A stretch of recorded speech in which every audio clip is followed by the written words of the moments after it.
I'm Jessica from UtahDealDiva.com. I wanted to do a video today about the binder method. More specifically, what I do with my binder, how I organize my coupons, and how I decide what coupons to clip and what not to clip. I first posted about my binder about 1.5 years ago, and since then have gotten many requests to do an update. Things that I like now that I've used it for a while, things that I don't like, anything that I would change, so I'm going to go over that as well. So first I'm just going to kind of take you through what my binder looks like. This carrier right here, I started using this several months ago. This itself is from Style & Binders, and I absolutely love it. It's really comfortable, it's easy to store everything that I need, and it's definitely my favorite. I think this is my third binder that I'm on at this point. I keep trying new and different things, and this is by far my favorite. I did a zip one where you zip all the way around. I really did not like that one. A shoulder strap is a definite must. This is the most comfortable shoulder strap that I've used, so I really appreciate that. Okay, when I just open up my binder, there's a few things that I want to point out. First is on this side, there's a little pocket. And in this pocket, I like to hold a lot of my coupon booklets. I don't clip all the coupons that I get in my booklets, so I just kind of have a tendency to store them here. I go through them periodically, make sure I know. It's usually really easy. Like this is a P&G coupon booklet, and so I know that if I have a P&G item, I also remember to go through that booklet and see if there's any coupons that I want to use. The next thing I want to point out is this little zippered pouch is very, very handy. Mine itself, I think I got it from Walmart for 99 cents during the back-to-school sales.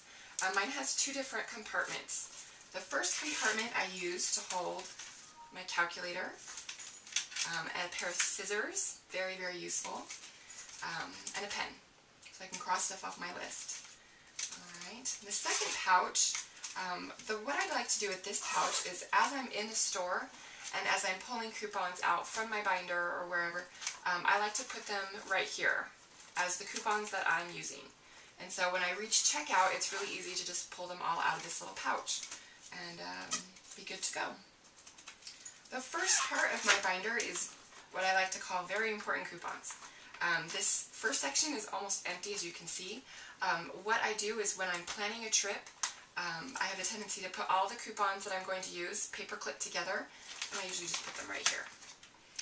If I have coupons, or if coupons have come out that are really high value that I don't want to forget about, I also put them right there, like the Electrosol coupon is right there. So, second part is all the coupons I have for free products. Like my Excedrin right here, I've got some other coupons. I got a free coupon for Diet Coke from Smith's. So that's where I keep my free product coupons. Coupons that, as I'm going through my binder, I definitely don't want to forget about. So I'm not going to go through each individual section. The sections that I originally used are still what I use. So, and I think they're fantastic. Maybe it's just that I've gotten used to them, but even still, they're, I think, really good ones to go off of. So, one thing that I do want to point out is a couple things. A lot of people, when they do the binder method, they do get baseball card holders to hold their coupons. I like those, alright? I use them often.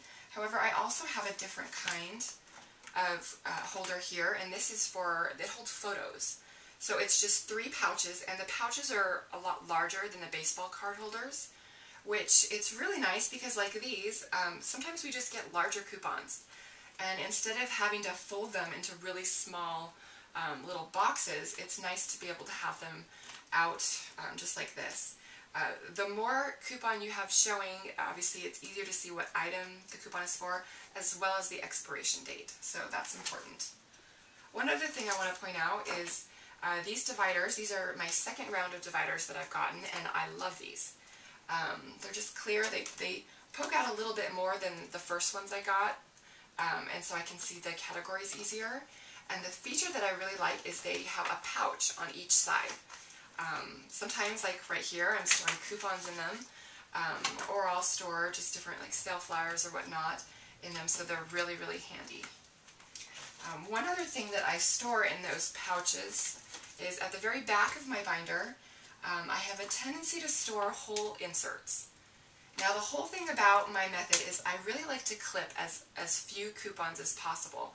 And the reason why is because when I'm planning my trip, I've got my Grocery Smarts list, and so it's really easy to just access my whole inserts and clip the coupon that I need. However, sometimes like the General Mills coupon inserts come, and I don't think that any coupon is particularly fantastic. However, sometimes when I'm at the store, I'll see Fiber One yogurt marked down. And it's marked down to $1, and here's a 50-cent coupon that I generally wouldn't use unless I have seen this marked down. So for that reason, I've kind of started carrying around the whole General Mills inserts, and I also carry around 2 or 3 of the P&G inserts. Now sometimes we get really good P&G inserts, but the problem with it is that they expire after a month. And so the last thing I want to do is clip a ton of the coupons, file them away in my binder, to only 1 month later go and pull them all out. So that's why I carry the whole inserts. And I don't carry, I usually get just a couple of the inserts in here. I don't carry around all of mine. So, okay, which leads me to what exactly is my process. I go on and on about the clipless coupon method on my website, but yet I have a binder. So I think a lot of you are kind of confused by that. And my answer to that is I do go through, when I get the coupons in the Sunday paper, I go through and I clip a few. I'm very, very selective. What I'll do is I'll keep in mind a few criteria. Number one, is the coupon a high value coupon? Generally speaking, the coupon is high value when it's at least 50% of the cost of the item. Next thing I'll look at is, does my family really need that item that the coupon is featured for? If it's something that's been on my mind for a while, like I need to stock up on Kleenex soon, and I find a decent coupon for Kleenex, then chances are I will clip that coupon. The third thing that I keep in mind of is the expiration date. If something is on my mind to kind of stock up on in the next several months, and I get a coupon for it, but the expiration date is in like 2.5 weeks, I may or may not clip that coupon. So what I do is I just go through the insert with those criteria. I generally clip anywhere from, I'd say, 2 to 5 coupons per insert. I try to be really, really selective. Because when I'm done clipping that insert, I file it. I keep it on hand for 4 to 5 months. So I don't stress about the fact that I'm not clipping it to shreds, because I have it on hand. If there's a great sale, then I'm just able to access that coupon insert and get that coupon. The other reason why I have a binder is because if you start doing this process, if you start going online and signing up for different offers, chances are it won't take long before you start getting quite a few coupons in the mail.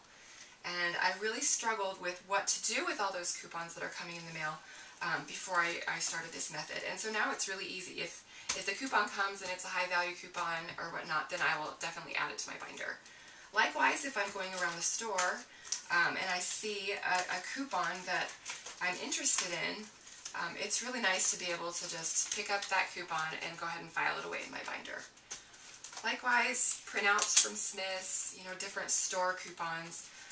The binder has been really, really helpful in organizing all those extra coupons that we get. Let's see, what else? One other thing I wanted to point out about my method, a lot of people ask what to do with printable coupons. And I have to say, I really don't do anything different with printable coupons. When I print out a coupon or two, they come on a sheet of paper, just like this, and I kind of assess it just like I do the insert coupons. If it's a high value coupon for something that my family is going to need in the near future, then I might go ahead and clip it and file it away in my binder categories. However, what I have a tendency to do more often is just file away in the very back here the whole pages of coupons that I've printed. I regularly review these, like every time I go shopping I kind of flip to the back and just make sure I'm not missing out on anything. But what's really great is I'm not wasting my time clipping even these printable coupons. I've got them with me at the store, and that's why I carry around my little pair of scissors. If I'm at the store and one of the items I have on sale I also have a printable coupon for, it's really nice to just be able to pull out my scissors and go ahead and clip that coupon right in the store. I don't mind it at all. So that's that. On the whole, I'm glad that I switched to the binder.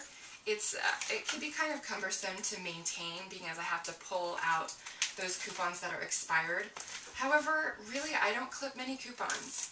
I'm not, I just don't have a lot of coupons on hand at all times, and that really makes the process easier. I'm able to just go through very quickly, look at the expiration date, and pull those coupons out that have expired.